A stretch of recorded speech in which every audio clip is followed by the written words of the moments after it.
Morning guys, from Plant Reviews today, a short video, 17th of May, mid-spring, and I will talk about Rhodohypoxis baurii, the red star.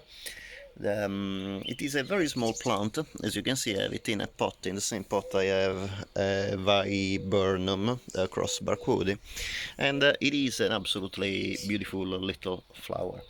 The Rhodohypoxis name derives from Rhodos, meaning rose or red. As you can see, it is a very intense red magenta color, this flower.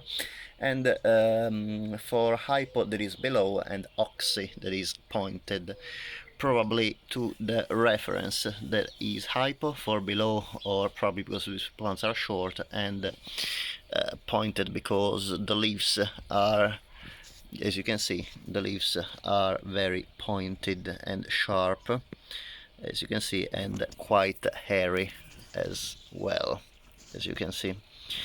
It is a plant that is distributed in South Africa. Indeed, the species name baurii refers to Reverend Leopold Bauer, who sent specimens, the first specimens, to Kew via Professor McOwen. The plant was classified in 1876 in the genus Hypoxis by Baker. However, it was then moved in 1946 by Nell in the genus Rhodohypoxis due to differences in the flower structure in comparison to the genus Hypoxis. This is another South African plant. Again, it is distributed in South Africa, therefore in a Mediterranean climate. However, it grows mostly above altitudes of 1,100 meters. Therefore, is exposed to very hot summers and dry, cold winters. However, in the areas where this plant is distributed, even in summer, the soil is quite moist, and that's the thing we need to think about when to cultivate this plant. As I said, it's a very diminutive plant. It can grow maximum to a height of 15 centimeters, but I would say in my pot it barely reaches 10. Therefore, it is an ideal plant for rockeries or a pot, shallow pot, to appreciate the beautiful pink flowers. Again, this is a plant that you have to be very careful. As you can see, I have a few weeds in the pots that are way taller than the Rhodohypoxis, so you have to ensure that they do not overgrow these plants.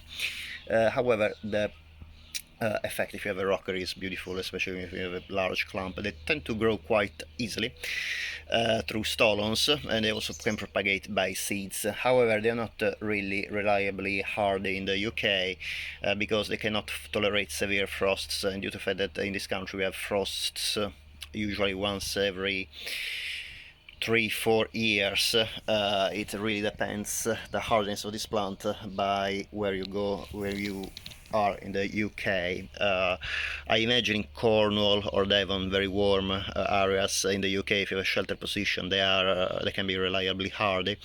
I'm in Kent, so it is a quite colder climate in comparison to Cornwall and Devon, even if it's still very sunny. I had these plants outside since 3 years and they've done great, blooming every year. However, I planted them in the spring after the beast from the east. Therefore, I'm not too sure how they would deal with a frost of 1 week in Kent, as we had about 4 years ago now.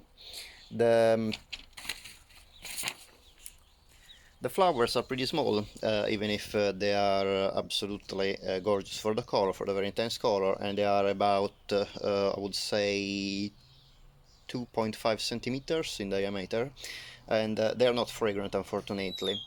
The peculiarity of this flower is that the flower is tubular, and it actually bends the tube. I'm not sure if you can actually see in the video, but the thing is that the petal bends in such a way that the appearance of the flower is that it looks closed. Indeed, it almost closely completely the opening of the tube of the flower.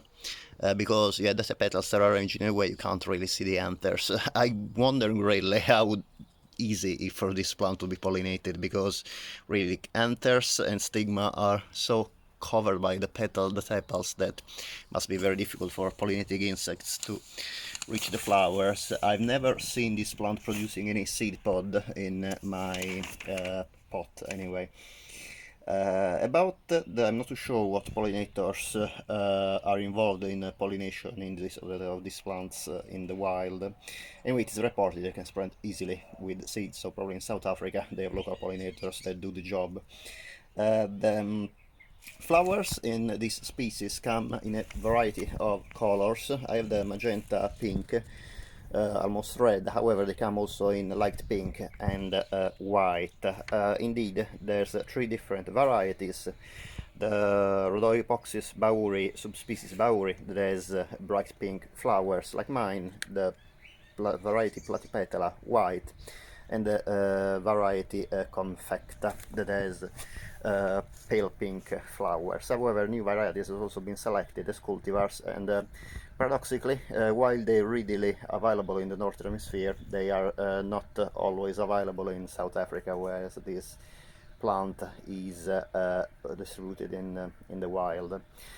As I said, the leaves are lanceolated, bright green with the greenish hue due to the fine hair, as you can see, to the fine hair covering the leaves. I've seen pictures of this plant in large clumps, and this is absolutely stunning. The carpet of pink or white or reddish flowers. After I have I planted just a few tubers, and they didn't form a huge clump, at least not yet. But I found that is one of the most stunning flowers you can grow in a rockery, so very nice pictures indeed.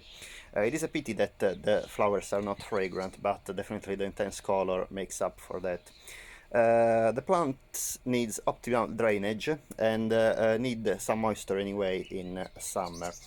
In winter, it's very important that the water doesn't stagnate really in the soil, because they're very sensitive. Coming from, as I said, from quite high altitudes, so with a very well drained soil in winter that is cold, however very dry in South Africa. I grow them in full sun in the morning and in the light shade in the afternoon, because my back garden is east facing, is an east facing side, and they grew perfectly well. I grow them in normal compost. However, it is recommended an acidic compost for these plants.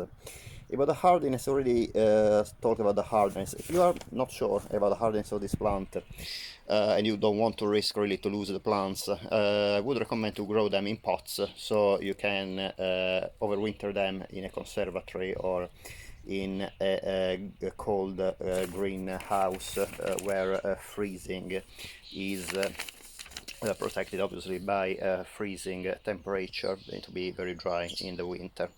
Otherwise, you can grow it in the garden, and then in case a frost destroys the plants, you can replace them. This plant is actually a very common plant to buy in online, but also in garden centers, where you can buy the tubers in spring together with other spring planting bulbs that usually bloom between spring and summer.